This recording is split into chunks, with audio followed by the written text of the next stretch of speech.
Started by download Buymoto mobile app. வீட்டுக்கு தேவையான groceries item எல்லாம் நல்ல ப்ராடக்டாக நல்ல கம்மியான விலையில் வாங்கணும் அப்படின்னா Buymoto ஆப்பில் பர்ச்சேஸ் பண்ணுங்கள். ப்ராடக்ட் வந்து குட்டாக இருக்கு. ஆங்கிலேயரை வீழ்த்திய முதல் இந்திய ராணி என்ற பெருமையும் இவரையே சேரும். அந்நாளில் ராமநாதபுரம் சமஸ்தானத்தை செல்லமுத்து விஜய ரகுநாத சேதுபதி ஆண்டு வந்தார்.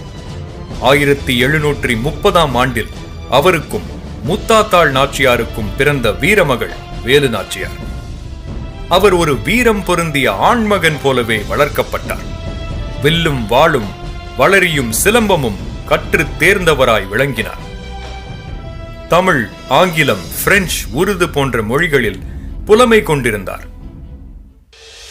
வேலு நாச்சியாரின் பிறப்பிற்கு சில வருடங்களுக்கு முன் ராமநாதபுர சமஸ்தானத்தின் ஒரு பகுதி சிவகங்கை சமஸ்தானமாக பிரிந்து சசிவர்ண தேவரால் ஆளப்பட்டு வந்தது.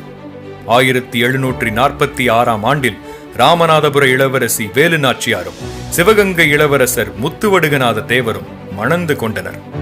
பின்னர் அவர்களுக்கு வெள்ளச்சி நாச்சியார் என்ற ஒரு பெண் குழந்தை பிறந்தது. ராஜ குடும்பம் மகிழ்ச்சி வெள்ளத்தில் திளைத்திருந்தது. நாட்டு மக்களும் மகிழ்வோடு வாழ்ந்து வந்தனர். அந்த அமைதியை சீர்குலையச் செய்ய காத்திருந்தது ஆங்கிலேயரின் சதி. ஆங்கிலேயர் என்ன வஞ்சகம் பண்ணாங்கன்னு பார்க்கறதுக்கு முன்னாடி முதல்ல இந்த ஆங்கிலேயர் யாரு, எதுக்காக இந்தியாவுக்கு வந்தாங்க, தனியா செயல்பட்டாங்களா இல்ல வேற ஒரு ராஜாவோட ஆதரவு அவங்களுக்கு இருந்துச்சா பார்க்கலாம். ஆரம்பத்தில் வணிகம் செய்வதற்காக இந்திய மண்ணில் காலடி வைத்த பிரித்தானிய கிழக்கிந்திய நிறுவனம் பின்னாளில் இராணுவ படைகளை திரட்டிக் கொண்டு இந்தியாவின் சில பகுதிகளை ஆளத் தொடங்கியது. 18ஆம் நூற்றாண்டின் நடுவில் ஆங்கிலேயர் இந்திய மன்னர்களுக்கு நடுவே இருந்த பூசல்களை தங்களுக்கு சாதகமாக கொண்டு தங்கள் வலிமையை மேலும் பெருக்கிக் கொண்டனர்.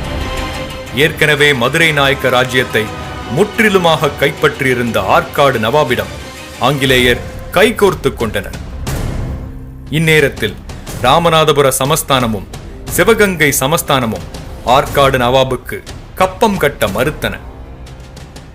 1772 ஆண்டு ஒரு நாள் சிவகங்கை சீமையின் மன்னர் முத்துவடுகநாத தேவர் வழக்கம் போல் சிவகங்கைக்கு அருகே உள்ள காளையார் கோவிலுக்கு வழிபடச் சென்றிருந்தார்.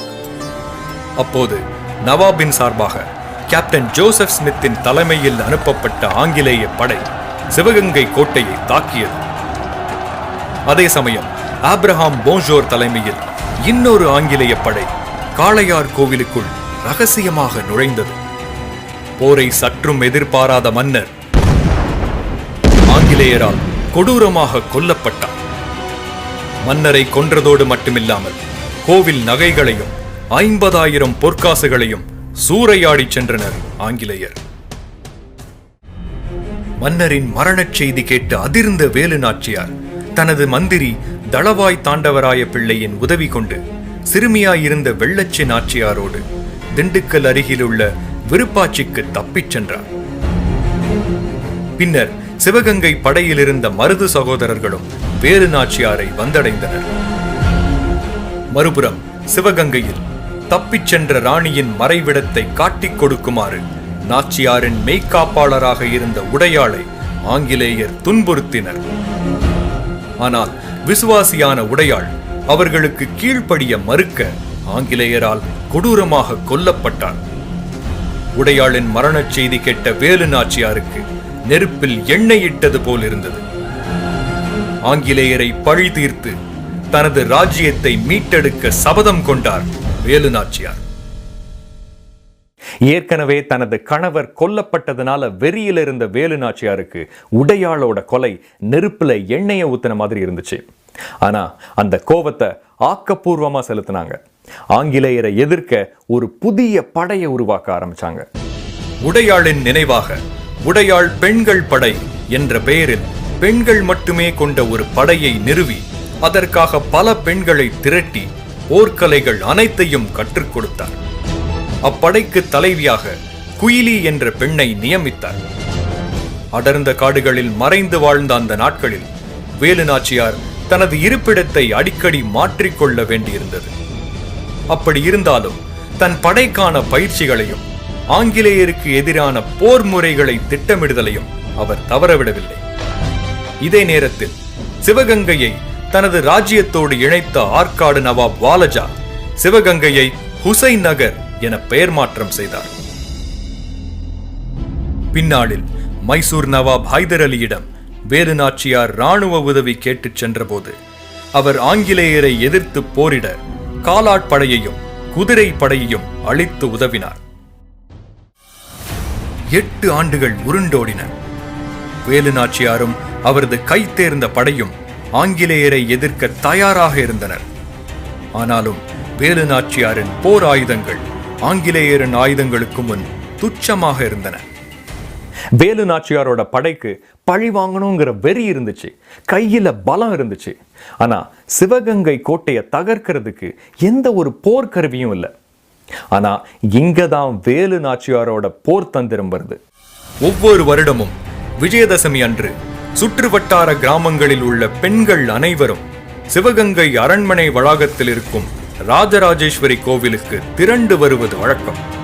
அன்று மட்டும் கோட்டையின் வாயில் கதவுகள் பொதுமக்களுக்காக திறந்து வைக்கப்பட்டிருக்கும்.